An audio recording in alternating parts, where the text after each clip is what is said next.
ಅಸ್ಸಲಾಂ ಅಲೈಕುಂ. ಇಂದು ಪವಿತ್ರ ಗ್ರಂಥವಾದ ದೇವರ ಧರ್ಮ ಪುಸ್ತಕವನ್ನು ಓದೋಣ. ಮೊದಲನೇ ಪುಟದಲ್ಲಿ ಹೀಗಿದೆ: ಅವರ ದಿವ್ಯ ಮಹಿಮೆಯ ಗೋಹರ್ಶಾಹಿ. ಇವರು ಆ ಗೋಹರ್ಶಾಹಿಯವರು. ಇವರು ವಿಶೇಷವಾಗಿ 3 ವರ್ಷಗಳ ಕಾಲ ಸೆಹಾನ್ ಪರ್ವತಗಳಲ್ಲಿಯೂ ಹಾಗೂ ಲಾಲ್ಬಾಗ್ ಪ್ರದೇಶದಲ್ಲಿಯೂ ಏಕಾಂತವಾಸ ಮಾಡಿ ತಪಸ್ಸು, ಕಠಿಣ ಆತ್ಮಸಾಧನೆ ಮತ್ತು ದೈವಭಕ್ತಿಯಿಂದ ಜೀವನವನ್ನು ಕಳೆದವರು. ಅವರ ಗುರಿ ದೇವರ ಪ್ರೀತಿ ಮಾತ್ರವಾಗಿತ್ತು. ಅವರ ದೈವಿಕ ಮಹಿಮೆ ಸಾವಿರಾರು ಜನರಿಗೆ ಹೃದಯ ಶುದ್ಧಿ ಮತ್ತು ಹೃದಯ ಜಪದ ಮೂಲಕ ಆಧ್ಯಾತ್ಮಿಕ ಮಾರ್ಗವನ್ನು ಪರಿಚಯಿಸಿದರು.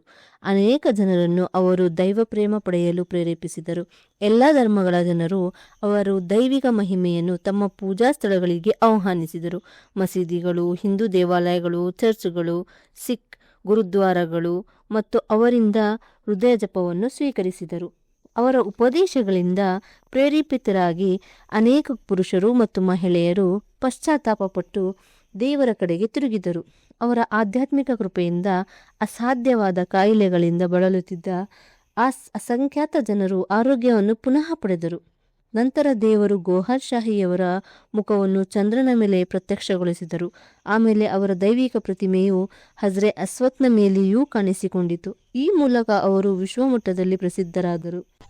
ಕಠೋರ ಧರ್ಮಗುರುಗಳು ಮತ್ತು ಸೂಫಿಗಳು ಕಂಡು ಅಸೂಯೆ ಪಡುವ ಕೆಲವು ಮುಸ್ಲಿಮರು ಅವರ ದೈವಿಕ ಮಹಿಮೆಯನ್ನು ಇಷ್ಟಪಡಲಿಲ್ಲ. ಅವರು ಅವರ ಪುಸ್ತಕಗಳ ಪಠ್ಯಗಳನ್ನು ಬದಲಾಯಿಸಿ ಸುಳ್ಳು ಕಾರಣಗಳನ್ನು ತಂದುಕೊಂಡು ಅವರ ವಿರುದ್ಧ ಕುಫ್ರು ಮತ್ತು ಮರಣದ ಫತ್ವಾಗಳನ್ನು ಹೊರಡಿಸಲು ಯತ್ನಿಸಿದರು.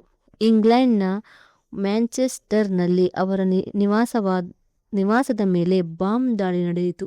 ಪಾಕಿಸ್ತಾನದ ಕೋಟ್ರಿಯಲ್ಲಿ ತಮ್ಮ ಶಿಷ್ಯರನ್ನು ಉದ್ದೇಶಿಸಿ ಮಾತನಾಡುತ್ತಿದ್ದಾಗ ಅವರ ಮೇಲೆ ಹ್ಯಾಂಡ್ ಗ್ರೆನೇಡ್ ಎಸೆಯಲಾಯಿತು.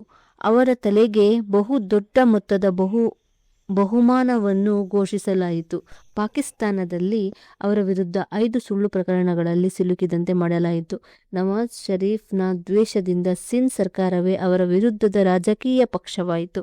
ಇವರ ಮೇಲೆ 2 ಕೊಲೆ ಪ್ರಕರಣಗಳು, ಒಂದು ಅಕ್ರಮ ಶಸ್ತ್ರಾಸ್ತ್ರ ಹೊಂದಿರುವ ಪ್ರಕರಣ, ಇನ್ನೊಂದು ಅಕ್ರಮ ಭೂಸ್ವಾಧೀನ ಪ್ರಕರಣವನ್ನು ದಾಖಲಿಸಲಾಯಿತು.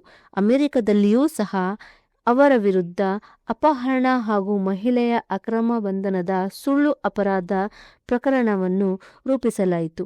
ಯೆಲ್ಲೋ ಜರ್ನಲಿಸಂ ಅವರನ್ನು ಕಳಂಕಿತಗೊಳಿಸಲು ಎಲ್ಲ ಪ್ರಯತ್ನಗಳನ್ನು ಮಾಡಿತು. ಆದರೆ ನ್ಯಾಯಾಲಯದ ವಿಚಾರಣೆ ಮತ್ತು ಸಮಗ್ರ ತನಿಖೆಯ ನಂತರ ಎಲ್ಲ ಪ್ರಕರಣಗಳು ಸುಳ್ಳು ಎಂದು ಸಾಬೀತಾದವು. ನ್ಯಾಯಾಲಯವು ಅವರ ದೈವಿಕ ಮಹಿಮೆಯನ್ನು ಸಂಪೂರ್ಣ ನಿರ್ದೋಷಿ ಎಂದು ತೀರ್ಪು ನೀಡಲಾಯಿತು. ದೇವರು ತನ್ನ ಸ್ನೇಹಿತನನ್ನು ಎಲ್ಲ ಅಪಾಯಗಳಿಂದ ಕಾಪಾಡಿದನು.